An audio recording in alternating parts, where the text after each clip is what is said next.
ফের কাঁটাতারের বেড়া দিতে বাধা নৈরাজ্যের বাংলাদেশের। মালদার বৈষ্ণবনগরে ভারত বাংলাদেশ সীমান্তে ফের উত্তেজনা ছড়ালো। বৈষ্ণবনগর সীমান্তে কাঁটাতার দিতে বাধা দিচ্ছে বিজেপি এবং বাধা দিচ্ছে বাংলাদেশের নাগরিকরাও। বৈষ্ণবনগরের সুখদেবপুর এলাকায় বাসিন্দারাও ঘটনাস্থলে পৌঁছন। শেষ পর্যন্ত বিএসএফ পরিস্থিতি সামাল দিল। কাঁটাতার দেওয়ার কাজ কিন্তু আপাতত বন্ধ রয়েছে।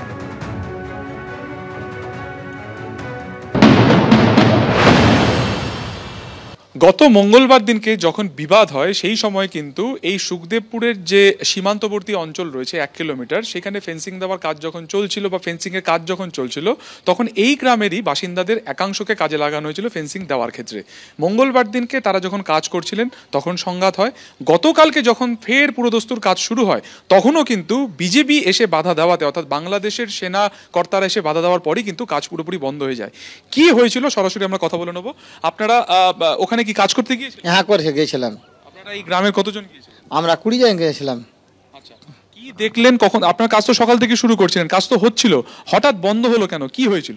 বাংলাদেশের বিডিআর এসে বলছে কি এখন কাজ বন্ধ থাকবে, তারপর নাহলে আমরা গুলি করতে বাধ্য হব। এটা বলছে ইন্ডিয়া লোককে বলছে, ধমক দিচ্ছে। এটা গতকালকে এসে গুলি মারবো এই হুমকি দিয়েছিল বিজেপির তরফে। হ্যাঁ হ্যাঁ, হুমকি দিয়েছিল। তখন তো বিএসএফ এর তো নিরাপত্তা ছিল, ওরা কিছু বলেনি? না, ওরা কিছু বলেনি তখন। আপনারা কাজ কখন থেকে বন্ধ করলেন? মোটামুটি প্রায় 11টা। হ্যাঁ, 11টার পরে বন্ধ হয়েছিল। সাহেব এসে আবার মিটিং হয়েছিল। মিটিংয়ে বাংলাদেশের বিডিআর অনেকে এসেছিল, মোটামুটি 2.5 থেকে 300টা। তার মধ্যে ওর পাবলিক অনেক, মোটামুটি 2,500 পাবলিক ছিল। মানে ওই ওখানকার শিবগঞ্জ গ্রামের? হ্যাঁ, মানে 3 দিকে অনেক অনেক পাবলিক, মানে ধরেন কি 2-3 হাজার পাবলিক। আপনারা তো ওখানে কালকে কাজ করতে গিয়েছিলেন, শোনা যাচ্ছে ওখানে কি বাংকার করা হয়েছে, আপনারা দেখলেন? হ্যাঁ, বাংকার করা হয়েছে, মানে বর্ডারের সীমানায় একদম। এখানে কি আপনার বিজেপির যারা সেনা তারা বসে আছে? হ্যাঁ, সেনা বসে আছে। আগে তো ওই বাংকার ছিল না, এই বাংকার কি নতুন হয়েছে? হ্যাঁ, নতুন বাংকার হয়েছে এগুলো। কটা বাংকার আপনি দেখলেন? 10-15টা চাইতে বেশি আছে বাংকার। এক একটা বাংকারে কতজন মিলে সেনা রয়েছে করে থাকছে? হাতে রাইফেল? হ্যাঁ, রাইফেল একবারে বন্দুক চালু করে থাকছে একদম, মানে তাক করে। হ্যাঁ, রেডি আছে একদম। আধা ঘন্টা পর আমরা যখন কাজ বন্ধ করে দিল, যখন রাইফেল টাইফেল দেখাই, তারপরে আমরা ওখান থেকে নিচে নেমে গেছি। মানে আপনাদের দিকে তাক করেছিল, বলছিল কি বলছিল? এই হট না তো গুলি করে দেবো। তারপরে আপনারা কি ফিরে আসেন? আমরা নিচে নেমে গেছি। ভয় তো সবারই আছে। সামনে যে সর্ষের ক্ষেত যেটা দেখা যাচ্ছে, সেই সর্ষে ক্ষেতের কাছেই কিন্তু সেখানেই কিন্তু দেখা যাচ্ছে যে ওরা অন্তত পক্ষে দেখেছেন, যারা কাজ করতে গেছেন, যে নতুন 10 থেকে 15টি বাংকার করা হয়েছে একদম সর্ষে ক্ষেতের মাঝখানে বা আশপাশে, যেখানে 2 জন করে সেনা সেখানে রয়েছেন, বন্দুক তাক করা কিন্তু রয়েছে একদমই যারা কাজ করছেন তাদের দিকে। ফলত এইরকম একটি সংঘাতের পরিস্থিতিতে, যেটা আজকে সকাল বা বৃহস্পতিবার সকাল থেকে দেখা যায় যে কোনো রকম কাজ সেখানে হচ্ছে না। অন্যদিকে পেট্রাপোল সীমান্তে সেখানে কিন্তু মিটিং করছেন 2 সেনা কর্তারা, এবং সেখান থেকে দেখার যে সেই সংঘাত পেরিয়ে নতুন করে এই ফেন্সিং তৈরির কাজ হয় কিনা, নাকি এই সংঘাতের যে পরিস্থিতি তা বজায় থাকে। ক্যামেরায় স্বপন মজুমদারের সঙ্গে সুকান্ত মুখোপাধ্যায়, এবিপি আনন্দ। মিস্টার চট্টোপাধ্যায়, একেবারে উদ্দেশ্যটা তো পরিষ্কার বোঝা যাচ্ছে, জাল নোটই বলুন বা স্মাগলিংই বলুন, সমস্যা বাংলাদেশের তরফ থেকে হবে যদি এই কাঁটাতার দেওয়া হয়। সেই কারণে যে কোনোভাবে হোক এখানকার মানুষকে ভয় দেখিয়ে হোক, উস্কানি দিয়ে হোক, কাঁটাতার দেওয়াটা বন্ধ করতে হবে, এবং সেই উদ্দেশ্যটা তাদের সফল। আপাতত কাঁটাতার দেওয়া বন্ধ। দেখুন, বর্তমান যে ইন্টারিম গভর্নমেন্ট এসেছে, এরা একটা সুযোগ খুঁজছে, উত্তেজনা সৃষ্টি করছে, বর্ডারেও করছে। কিন্তু আমরা দেখেছি, আমরা বনগাঁ সাইডেও দেখেছি, আমরা ত্রিপুরায় দেখছি, নদিয়ায় দেখছি, এবং লেটেস্ট দেখছি আপনি এই আপনার এই মালদা, যেখানে মালদা যে জায়গাটার কথা বলছেন, এই জায়গাটা হচ্ছে অত্যন্ত ক্রাইম প্রোন এরিয়া। ওইদিকে রয়েছে আপনার চাঁপাই নবাবগঞ্জ ডিস্ট্রিক্ট, যেটা হচ্ছে যেখানে গোডাউন রয়েছে, গোডাউন থেকেই মাল আসে, including the FICN, fake Indian currency note, এখানে আসে। এটা কিন্তু বহুদিন থেকে চলছে, এবং এইটা একটা অনুপ্রবেশের একটা গড়। সুতরাং এইখানে যখন বিএসএফ কাঁটাতার লাগাতে যাচ্ছে, দেখা যাচ্ছে বিবিজি ওখানে শুধু নিজেরা আসছে, তাহলে প্রবেশ করছে না, গ্রামবাসীকে তারা করেছে। নাম্বার টু যেটা সব থেকে থ্রেটেন, ওরা মোর্চা তৈরি করেছে, বাংকার তৈরি করে মোর্চা তৈরি করেছে। তারা ওখানে যদি বিএসএফ কোনো অ্যাকশন নেয়, এখানে আমি থ্যাঙ্কস দেবো বিএসএফকে, তারা অত্যন্ত রেস্ট্রেন বিহেভিয়ার করেছে। ওরা কোনো উত্তেজনাকে পাত্তা দেয়নি। কিন্তু বাংলাদেশ চাচ্ছে যে কোনো একটা বিএসএফ যদি একটু ফায়ারিং বা কোনো উত্তেজক কিছু করে ওরা ফায়ার করবে, কাউন্টার ফায়ার হবে, তখন it will be N international issue. তখন বলবে দেখো ইন্ডিয়া আমাদের অ্যাটাক করছে। এই একটা থিওরির বিএসএফ এখনও পর্যন্ত কোনো ডিসিশন নেয়নি কী করবে না করবে। কিন্তু উল্টো দিকে একটা কথা বলি যে আমাদের যদি দেখেন জেনেভা কনভেনশন যদি দেখেন, ইভেন যদি ইন্ডিয়া বাংলাদেশ ট্রিটি দেখেন, সেখানে সব জায়গায় আমাদের বাউন্ডারি ডিমার্কেট করা আছে।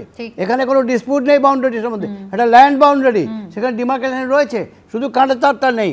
কিন্তু এটাও কিন্তু ইন্ডিয়া গভর্নমেন্ট দেখা দরকার যে আমাদের এরিয়ায় আমরা কাঁটাতার দিচ্ছি, সেটা কেন বাংলাদেশ আপত্তির কারণ কিভাবে হতে পারে? একদম একদিকে যখন কাঁটাতার দেওয়া নিয়ে অশান্তি তৈরি হচ্ছে, তার মধ্যেই কিন্তু ফ্ল্যাগ মিটিং হলো গতকাল পেট্রোপোল বেনাপোল সীমান্ত, যেখানে বিএসএফ বিজেপির ফ্ল্যাগ মিটিং হলো। দক্ষিণবঙ্গ সীমান্তের আইজি, বিএসএফ দক্ষিণ পশ্চিম অঞ্চল বিজেপির আঞ্চলিক কমান্ডারের মধ্যে বৈঠক হলো।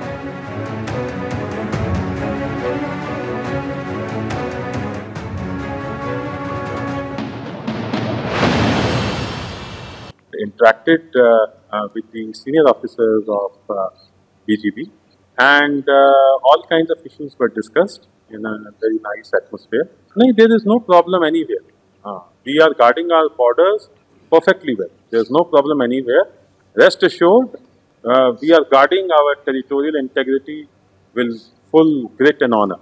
कि कहीं पे कुछ प्रॉब्लम नहीं। गाँव वाले बोल रहा है नहीं, ये मुझे इसकी जानकारी नहीं है गाँव वालों की, बट आप जो कह रहे हैं कहीं हमारे बॉर्डर पे कोई प्रॉब्लम नहीं है, आप निश्चिंत रहिए इस चीज।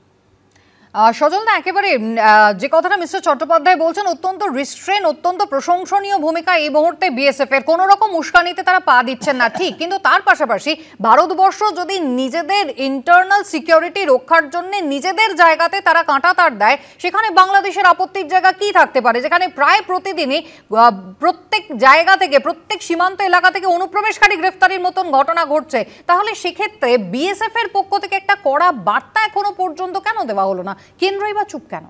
না, আপনি বলছেন, দেখুন আমি প্রথম বলি যে মানে চ্যাটার্জিবাবু যেটা বললেন যে অত্যন্ত তারা দেখিয়েছে, সহনশীলতা দেখিয়েছে। আমরা ঠিক সেরকমই কাশ্মীরে দেখেছিলাম, জওয়ান কাঁধে বন্দুক নিয়ে যাচ্ছে, তার উদ্দেশ্যে ইট মারছে, ঢিল মারছে, তারা সহনশীলতা দেখাচ্ছে। কিন্তু এই সহনশীলতা কোথাও কোথাও আমাদের মনে ব্যথাও দেয় যে আমরা তো অত লার্জার পলিটিক্স সাধারণ মানুষ বুঝবে না। হ্যাঁ, তারা এটা ভাবে যে আমরা যে আর্মিকে বা বিএসএফকে আমরা যে রেসপেক্টে দেখি, তাদের সাথে এই ধরনের ঘটনা হওয়া মানে আমার দেশের সাথে এই ধরনের ঘটনা ঘটা। সবথেকে বড় কথা, এই সীমান্ত এলাকায় গতকালও দেখিয়েছিলাম সাধারণ মানুষ তারা বলছেন বিএসএফ যদিও এখানে পাহারা দিচ্ছে, কিন্তু আমরা প্রতিদিন রীতিমতো আতঙ্কের মধ্যে না, রয়েছি। ঠিক কথা। আমরা এটাও বুঝি যে বাংলাদেশের দিকে যদি ভারতবর্ষ একবার ওই চোখ রাঙানির কথাটা একটু আগে আলোচনা হচ্ছিল, একটু চোখ রাঙালে বাংলাদেশ ভস্ম হয়ে যাবে। কিন্তু এটা তারা ইচ্ছা করে ট্র্যাপ করার চেষ্টা করছে, যাতে সেই ট্র্যাপে পা দিলে দু চারটে প্রাণহানি হবে। আর দু চারটে প্রাণহানি হলে কোনো সমস্যা ছিল না। মুশকিল হচ্ছে এই তৌসিফ বা তাদের দল সঙ্গে সঙ্গে পশ্চিমবঙ্গে এটা নিয়ে যেটাকে ক্রিয়েট করার চেষ্টা করবে, অত্যন্ত দুর্ভাগ্যজনক হলেও সত্যি, যে এখানেও একটা কমিউনাল হারমোনিটা নষ্ট হবে। এমনি অনেকটা ভেঙেছে, একদম হবে। আপনি লিখে রাখুন, ওপারের বাংলায়, ওপার কেন্দ্রের উপরে ভরসা রাখছেন। না না না না না না, আপনি ওইটা ভুল করছেন। ওপার বাংলায় গুলি চললে পরে, ওপার বাংলায় ঘটনা ঘটলে পরে, এপার বাংলায় আমার ভারতবর্ষের যারা নাগরিক তাদের ভেতরেও একটা সমস্যা সৃষ্টি হবে। যারা ইসলামে বিশ্বাস করেন তাদেরকে ভুল বোঝানো হবে এবং সেখানে একটা সমস্যা সৃষ্টি হবে। এই বাংলার কমিউনাল হারমোনি নষ্ট হবে। এটা পার্সপেক্টিভ হতে পারে সজলদা, এটা নিঃসন্দেহে বিজেপির পার্সপেক্টিভ হতে পারে। কিন্তু মুখ্যমন্ত্রী মমতা বন্দ্যোপাধ্যায় বাংলাদেশ ইস্যুতে কিন্তু একেবারে শুরু থেকে তিনি বলেছেন যে কেন্দ্রের সিদ্ধান্তের উপরেই আমরা ভরসা রাখছি, এবং বিদেশ সচিব পর্যায়ের বৈঠকের পরও কিন্তু একই কথা বলছেন মমতা বন্দ্যোপাধ্যায়। বলুন। সেটা হচ্ছে উনি যেমন একথা বলেছিলেন, ও দেশের এক বিলেত ফেরত, মানে বিদেশ থেকে ট্রেন্ড হয়ে আসা রহমানি বলে একজন জঙ্গি, তিনি বলেছিলেন মুখ্যমন্ত্রীকে তুমি ভারতবর্ষ থেকে পশ্চিমবঙ্গটাকে আলাদা করে নাও। একটা রিঅ্যাকশন দেননি, একটা রিঅ্যাকশন দেননি। পশ্চিমবঙ্গকে দখল, কলকাতাকে দখল, শুধু পশ্চিম বাংলা বলেননি, আমি যোগ করে দিই, উনি শুধু পশ্চিম বাংলা বলেননি সজলদা, চিকেন নেকও বলেছেন, তার সঙ্গে বাংলা, বিহার, ওড়িশাও বলেছেন। আমি আপনাকে বলি, মমতা বন্দ্যোপাধ্যায়ের লাইনটা হচ্ছে যখন বাঙালি নিয়ে আওয়াজ তুলতে হবে, হিন্দু বাঙালি নিয়ে আওয়াজ তুলতে হবে, তখন উনি বলবেন যে ওটা কেন্দ্রীয় সরকারের। আর যখন ওই দু দেশের বন্দি বিনিময় হবে, যখন মৎস্যজীবীদের ফিরিয়ে আনবেন, তাদের হাতে টাকা দিয়ে ভলিনি জেল দিয়ে পিঠ চাপড়ে এমন ছবি তুলবেন যেন তিনি তাদের ছাড়িয়ে নিয়ে এলেন। এটা হচ্ছে ওনার পলিটিক্যাল এজেন্ডা, এই জিনিসটা বুঝতে হবে। আচ্ছা বেশ, পুরোটাই পলিটিক্যাল এজেন্ডা। কি বলছেন শুভেন্দু অধিকারী, আসুন একবার দেখাই আপনাদের এই প্রসঙ্গে। পশ্চিমবাংলায় যে সীমাহীন তোষণ তুষ্টিকরণের রাজনীতি চলছে এবং ডেমোগ্রাফি বদলে দিচ্ছে, সীমান্ত খোলা, রোহিঙ্গা মুসলমান ছেয়ে যাচ্ছে, এর নিরসন যদি না করতে পারি তাহলে একটা সময় 1960 সালে আমার মা শ্রীমতী অধুনা গায়ত্রী অধিকারী, আগে শ্রীমতী গায়ত্রী ভট্টাচার্য, তার পিতৃদেব স্বর্গত মাখনলাল ভট্টাচার্যের হাত ধরে শুধু হিন্দু হওয়ার কারণে এক কাপড়ে বরিশাল থেকে পালিয়ে এসেছিল। আর আমাদেরও যেদিকে যাচ্ছে 31 সালের পরে আমাদেরকেও পালানোর রাস্তা খুঁজতে হবে, জায়গা খুঁজতে হবে। আমি এই জায়গায় নির্দিষ্ট করে তৌসিফের কাছে দুটো প্রশ্ন রাখবো। এক, শুভেন্দু অধিকারী এই প্রথম নন, তিনি একাধিকবার বলেছেন যে রোহিঙ্গারাই হচ্ছে তৃণমূল কংগ্রেসের ভোট ব্যাংক। এবং দ্বিতীয়, ঠিক লোকসভা ভোটের আগে প্রচারে এসেছিলেন কেন্দ্রীয় স্বরাষ্ট্রমন্ত্রী অমিত শাহ এবং তিনি নির্দিষ্ট করে বলেছিলেন অনুপ্রবেশকারী আর শরণার্থীর মধ্যে তফাৎ বোঝেন না মুখ্যমন্ত্রী মমতা বন্দ্যোপাধ্যায়, সবটাই আপনাদের তোষণের রাজনীতি। দেখুন, এখন তো ইলেকশন হচ্ছে না, তারপরেও শুভেন্দু অধিকারী বলে যাচ্ছেন যে তোষণের রাজনীতি হচ্ছে। উনি বলছেন যে বর্ডারের গেট খোলা আছে, সীমান্ত খোলা আছে, তাহলে ওটা নিয়ে তো প্রশ্ন ওনাকে নিজের বসকে করতে হবে, অমিত শাহকে করতে হবে যে বর্ডারের গেট খোলা কেন। এই বাংলাদেশ ম্যাটারে না, এক মিনিট, বাংলাদেশ মামলাতে প্রথম থেকে মমতা ব্যানার্জি একদম ফার্স্ট ডে থেকে বলেছে যে কেন্দ্রীয় সরকার যা সিদ্ধান্ত নেবে উনি সাপোর্ট করবেন। বেঙ্গলের চিফ মিনিস্টার হয়ে, as a Bengal chief minister Mamata Banerjee বলে রেখেছেন যে কেন্দ্রীয় সরকার যা ডিসিশন নেবে, যদি বর্ডার খুলে দিচ্ছে আমি ওনার সমর্থন করছি, যদি বর্ডারে বন্ধ করবে মমতা ব্যানার্জি সমর্থন করছে। তাহলে আপনি, এই তো আপনার লিডার বলছে যে সীমান্ত খোলা রেখেছে, আপনার লিডার বলছে তো যে বাংলাদেশ থেকে লোকদেরকে নিয়ে জমি দেয় না, জমি জট। এখানে এখনই টিভিতে দেখেছেন, এক সেকেন্ড, আপনি বিএসএফ কে এইভাবে দায়ী করছেন, আপনার খারাপ লাগে না? ইন্টারাপ্ট করবেন না, ইন্ডিয়ান আপনি বিএসএফ কে দায়ী করছেন, আপনার খারাপ লাগে না? এক সেকেন্ড, এক্ষুনি আমরা দেখলাম যে ওইখানকার গ্রামবাসীরা বলছে যে বাংলাদেশের বর্ডারে বাংলাদেশি ফৌজরা ধমকি দিচ্ছে যে গুলি করে দেবো, আর আমাদের বিএসএফ এর অফিসার বলছে যে সব ঠিক আছে। আমি চয়নদার কাছে যাই একবার। চয়নদা, এই তোষণের রাজনীতি, এই অভিযোগ কিন্তু বিজেপির নতুন নয়। এ রাজ্যে তোষণের রাজনীতি করছেন মমতা বন্দ্যোপাধ্যায়, যার জন্য একটা ইন্টারনাল সিকিউরিটি সমস্যা হচ্ছে। কিন্তু এই মুহূর্তে বর্ডারের যা পরিস্থিতি, তাতে গোটা রাজ্যই তো এই মুহূর্তে থ্রেটের মুখে, পশ্চিম বাংলা সব থেকে বেশি চ্যালেঞ্জের মুখে। আমি দুটো তিনটে কথা বলছি এখানে, অদ্ভুত লাগলো শুভেন্দু অধিকারীর কথা, আমি সে প্রসঙ্গে পরে আসবো। আমি বলছি যে রিপোর্টিংটা আপনারা করলেন, সেই রিপোর্টিংয়ে দুটো পরস্পর বিরোধী কথা শুনলাম। গ্রামবাসীরা বলছে যে বিজেপি থ্রেট করেছিল, কিন্তু বিএসএফ এর পক্ষ থেকে বলা হয়েছে থ্রেট করা হয়নি। আমার ব্যক্তিগত ধারণা যে রাজনৈতিক একটা রাজনীতির ছাত্র হিসেবে আমার প্রথম কথা হচ্ছে সম্ভবত যেহেতু এই ডিসেম্বর মাসের 15 তারিখ অবধি যে খবর, তা সেটা অনুযায়ী হচ্ছে যে এই গভর্নমেন্টকে ভারত স্বীকৃতি দেয়নি, সে কারণে এই ধরনের কোনো অ্যাগ্রেসিভ স্টেপ নেওয়ার আগে বিএসএফকে সতর্ক থাকতে হবে। আমাদের রিপোর্টিং এ কিন্তু কোনো রকম দ্বিধা নেই, একেবারে পরিষ্কার রিপোর্টিং। এবং আমি আপনাকে বলে দিই, গতকালও আমরা বারবার দেখিয়েছি সীমান্ত এলাকায় যে সমস্ত সাধারণ মানুষ রয়েছেন তারা বলছেন আমরা আতঙ্কিত। ত্রিপুরার ছবি দেখিয়েছিলাম, একেবারে অস্ত্র নিয়ে বিএসএফ এর উপরে হামলা হয়েছিল। কেবলমাত্র বিএসএফ এর কথা বলছি, আমি আপনাদের কথা কেন বলতে যাব? আপনি বললেন রিপোর্টিং এ দুরকম জিনিস আপনি দেখলেন, রিপোর্টিং এলো তো দুরকম রিপোর্টিং এলো, সেটাই বলছি। যে জিনিসটা দেখা গেল আমি আপনাকে পরিষ্কার করে দিলাম। আমিও সেটাই বলছি। দ্বিতীয় যেটা সেটা হচ্ছে যে যেভাবে এই সীমান্ত নিয়ে হচ্ছে, সেটার দায়িত্ব কিন্তু কেন্দ্রীয় সরকারকে নিতে হবে। সীমান্ত খোলা থাকার দায়িত্ব কেন্দ্রীয় সরকার এবং রাজ্য সরকারের, কেন্দ্রীয় সরকারের, বন্ধ থাকলেও কেন্দ্রীয় সরকারের। দ্রুত এটার সমাধানটা জরুরি। এবং ফেন্সিং যখন লাগানো হচ্ছে তখন অহেতুক বিতর্ক আমাদের নিজেদের মধ্যে তৈরি করার কোনো মানে হয় না। আমাদের নিজেদের মধ্যে, আমরা যারা ভারতবর্ষের বাসিন্দা, তাদের নিজেদের মধ্যে রাজনীতির কারণে বিতর্ক করার কোনো মানে হয় না। যখন ফেন্সিং লাগাতে চাওয়া হচ্ছে তখন ফেন্সিংটা লাগাতে লাগাতে দেওয়া উচিত বলে মনে হয়, কারণ সীমান্ত খোলা রাখলে আভ্যন্তরীণ নিরাপত্তার সমস্যা থাকে। বেশ, তাহলে কি বিএসএফ এর এই রাগঢাকটা এবার বন্ধ করে কোথাও একটু চাপ বাড়ানো উচিত? কিন্তু তার পাশাপাশি পাসপোর্ট জালিয়াতিতে কিন্তু শুধুমাত্র প্রাক্তন না, পুলিশের প্রাক্তন এসআই গ্রেফতার হয়েছিলেন এমন না, এবার একজন হোমগার্ডও কিন্তু ধরা পড়েছেন। পাসপোর্ট জালিয়াতিতে কি সর্ষের মধ্যেই ভূত? প্রাক্তন এসআই এর পর এবার গ্রেফতার হয়েছেন ট্রাফিকের হোমগার্ড। পাসপোর্ট জালিয়াতি কাণ্ডে চন্দননগর পুলিশের জালে এবার 3 জন ধরা পড়ল। ধৃত মোহাম্মদ ইমরান, ট্রাফিকের হোমগার্ড, বাড়ির চাঁদদানি, মোহন সাউ এবং বিশ্বজিৎ ঘোষ নামে ধৃত আরো 2 অভিযুক্ত। নকল নথি দিয়ে পাসপোর্ট তৈরিতে ধৃতরা যুক্ত এমনটাই বলছে পুলিশ। অন্যদিকে জাল নথি কাণ্ডে কিন্তু আরো 2 জন গ্রেফতার হয়েছিলেন। এর আগেই আপনারা দেখেছেন যে বারাসাত কোর্টে মুহুরি পরিচয় দিয়ে জালিয়াতির অভিযোগে গ্রেফতার হয়েছিলেন সমীর দাস। তার আরো 2 সহযোগীকে পুলিশ এবার গ্রেফতার করেছে। ধৃতদের নাম কৌশিক মণ্ডল এবং চন্দন চক্রবর্তী। এরাও কিন্তু জাল নথি তৈরিতে যুক্ত। ধৃতদের 6 দিনে পুলিশ হেফাজতের নির্দেশ হয়েছে। আরো একজনের খোঁজ ইতিমধ্যেই চলছে।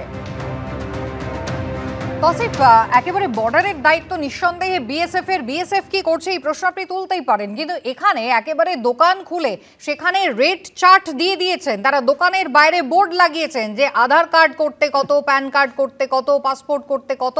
এইটা নজর কে রাখবে? নিশ্চয়ই বিএসএফ রাখবে না, তাহলে রাজ্য পুলিশ কি করছিল?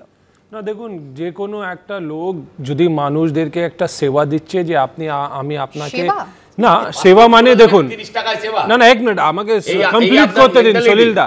যে অনলাইন তো সবাই, প্রত্যেকটা আমাদের সিটিজেন অনলাইন তো ইউজ করতে অত ফ্লুয়েন্ট নেই। যে কোনো জায়গায় গেলে ওকে যদি অনলাইন অ্যাসিস্ট করে দিচ্ছে সেটা ক্রাইম নেই, কিন্তু ওর আগে যারা ইলিগাল কাজ করছে, যেখানে জালিয়াতি কাজ করে দিচ্ছে, ওটা ক্রাইম।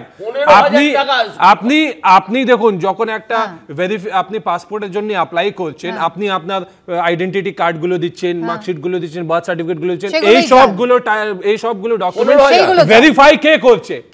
ও ভেরিফাই করছে পাসপোর্ট অফিস। পাসপোর্ট অফিস ওটা ভেরিফাই করছে। পুলিশের কাজ একদম লিমিটেড, যে ক্রিমিনাল অ্যান্টিসিডেন্ট আছে কিনা, সিটিজেন আছে কিনা, দুটো জিনিস, আর কিছু না। সিটিজেনদের আপনারা অ্যালাউ করে দিলেন, 15,000 টাকা দিয়ে আধার কার্ড, 12,000 টাকা দিয়ে বার্থ সার্টিফিকেট, 3,000 টাকার প্যান কার্ড। হ্যাঁ বলুন। জানা নেই, প্রথম হচ্ছে একটা লোক অনুপ্রবেশ করছে, তারপর একজন পঞ্চায়েত প্রধান, একজন পৌর প্রতিনিধি আমার মতন কেউ অন্য দলের অবশ্যই, তারা এখানে সার্টিফিকেট গুলো দিয়ে দিচ্ছে যে রেসিডেন্সিয়াল। বলছি দাঁড়ান না, সেটা পরে। আমি পাসপোর্টে যাচ্ছি, তারপরে একটা কোনো স্কুল থেকে তারা নিচ্ছে, বার্থ সার্টিফিকেট জোগাড় করছে, ওখানকার পঞ্চায়েত থেকে বার্থ সার্টিফিকেট জোগাড় করছে, এরপর এইগুলোর বিনিময়ে সে আধার কার্ড করছে, রেশন কার্ড করছে, ভোটার কার্ড করছে। এগুলো কিন্তু অথেন্টিক হয়ে, এইবার এই আধার কার্ড ভোটার কার্ড গুলো কিন্তু অরিজিনাল, এটা কিন্তু আর ডুপ্লিকেট না। এই আধার কার্ড ভোটার কার্ড গুলো নিয়ে আপনি ফেলছেন পাসপোর্ট অফিসে। পাসপোর্ট অফিস আপনার কি করে? হাতের ছাপ নেয়, মুখের ছবি নেয়, চোখের ছবি নেয়, সমস্ত ছবি নিয়ে তাকে ছেড়ে দিল পুলিশের কাছে। এবার পুলিশ ভেরিফাই করবে যে লোকটার সিটিজেনশিপ, সেটা তারা 200-300 টাকায় দেশ বেচে দিচ্ছে। এরপরে আপনি কিসের জন্য পাসপোর্ট অফিসারকে গালাগাল দেবেন? তারপরে ডাকঘর আছে, কিসের জন্য? তারপরে তো পোস্ট অফিস আছে। বলছি তো, পোস্ট অফিসে বা কি করবো? তো অ্যাড্রেস তো আছেই, এখনকার অ্যাড্রেস আছে তো, এখনকার অ্যাড্রেসটা তো মিথ্যে নয়। কিন্তু তার বাবা এখানে থাকতো, তার মা এখানে থাকতো, 15 বছর ধরে চিনি, এই কথাটা তো মিথ্যে ছিল। ফাউন্ডেশন হচ্ছে একজন পঞ্চায়েত। একদম।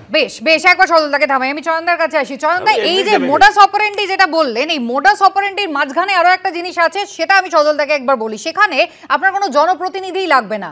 এদের যে মোডাস অপারেন্ডিটা করেছে, সোজা কাগজপত্র নিজেকেই পরিচয় দিচ্ছে যে অনুপ্রবেশ করছে তার আমি হচ্ছি দাদা বা বৌদি, পরিচয় দিচ্ছে, আমার ঠিকানা, আমার সবকিছু ব্যবহার হচ্ছে, কোর্ট থেকে হলফনামা নিয়ে আসছে। মানে আপনার কোনো জনপ্রতিনিধির প্রয়োজনই নেই, পুরোটাই সবটা টপকে কিন্তু একটা নকল নথির বিনিময়ে অরিজিনাল কাগজপত্র আপনি পেয়ে গেলেন। খুব স্বাভাবিক, এখানে একটা পরিচয়ের কোনো রকম সরকারি নিয়ম সিলমোহর লাগে না, সেটা তৌসিফ জানে।